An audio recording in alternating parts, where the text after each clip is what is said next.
How much should pop-up drink stands spend on refrigeration? A pop-up drink stand should plan to spend somewhere between 10 and 15% of its total startup budget on refrigeration, which usually lands between $500 and $2,000, depending on the size of the stand and how many drinks it plans to keep cold each day.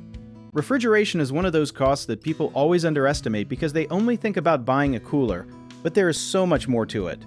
Most health departments require cold drinks to stay below 41 degrees Fahrenheit, and if your setup cannot hold that temperature all day long, you could get shut down on the spot. A lot of new vendors buy cheap ice chests thinking they are saving money, but they end up spending more on ice throughout the season than they would have spent on a small compressor-based cooler. Compressor units cost more up front, sometimes around $300 to $800, but they hold temperature steady without constant ice runs. Something most people do not know is that humidity actually slows down evaporative cooling, so on hot, sticky days, your cooler works harder and drains power faster than on a dry day. Another trick vendors use is freezing water bottles instead of buying bags of ice, since they melt slower and double as backup drinking water.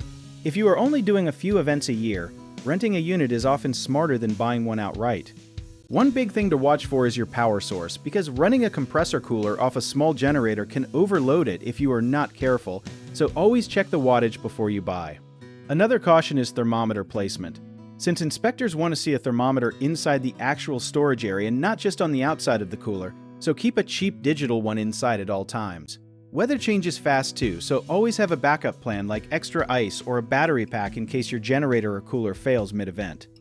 If you enjoyed this video, check out our online directories in the description below.